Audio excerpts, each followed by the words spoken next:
أما بعد. السلام عليكم ورحمة الله وبركاته.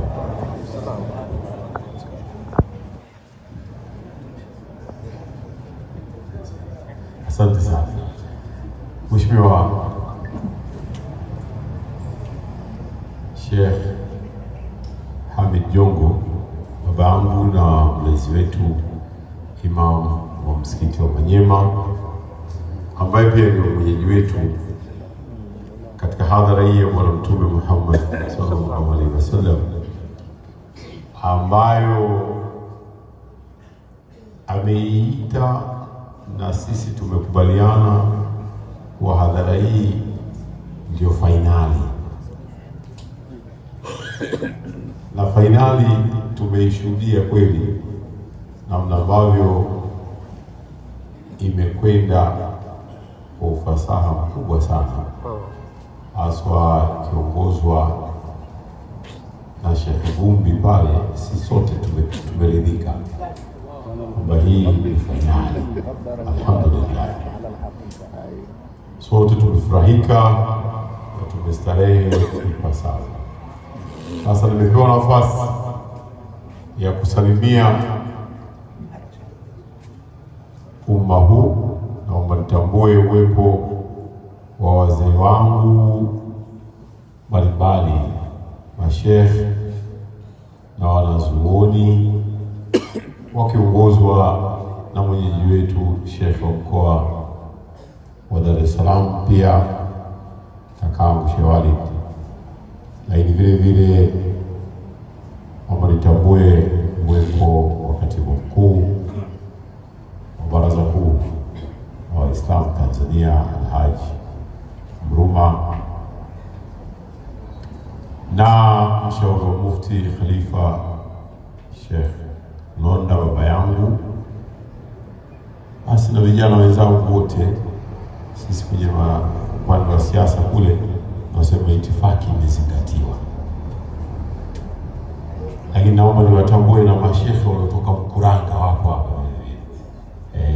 Sio tu wale wanaoishi hapa Dar es Salaam, lakini wamefunga safari kabisa, wakitoka hapo wanapanda gari tena kisha wanarudi Mkuranga. Alhamdulillah.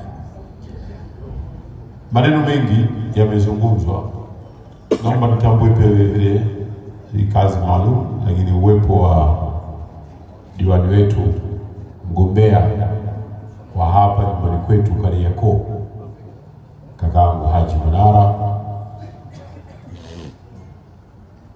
Maneno mengi yamekwisha kusema, na waliosema ndio wenye nafasi ya kusema katika mimbari ya namna hii.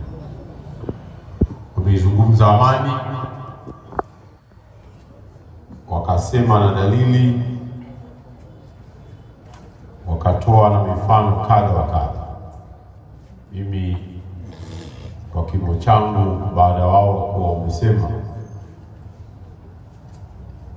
sina cha kuongeza, isipokuwa sote tumekuwa tu wafuatiliaji, ya kwamba upande wa serikali umejidhatiti, hapana shaka yote. Tuko imara, na mwenyewe jana pale Kinondoni ametuthibitishia, ikiwa itatokea misururu ya watu wakitembea siku ya tarehe 29, itakuwa ni misururu ya watu wanaokwenda kupiga kura na si vinginevyo. Kilichobaki ni kusisitizana, kujitokeza kwenda kupiga kura, ili watu wale ambao huko duniani, ikiwa wamewatuma watu wao hapa kwetu wakidhani juu ya kwamba sisi wa Tanzania ni wajinga, sisi si wajinga.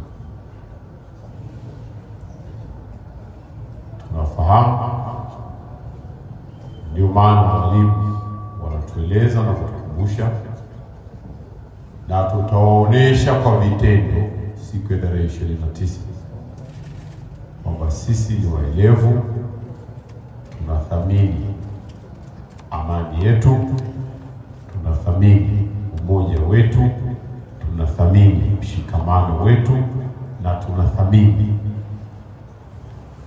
udugu wetu wa Kitanzania, na tunathamini utulivu wetu. Basi inatosha, tuwapelekee ujumbe huo kwa vitendo siku ya tarehe 29. Baada ya kusema haya, mzee, na kushukuru kwa kunipa nafasi ya kusalimia katika hadhara hii. Asante sana, na muendelee kutupa nafasi. Sisi tunafurahi, ila Mungu anatuambia dakika moja. Unajua sisi tulivyo, unaweza ukasema afu unaona mwisho kidogo hivyo unaendelea. Asalamu alaykum wa rahmatullahi wa barakatuh.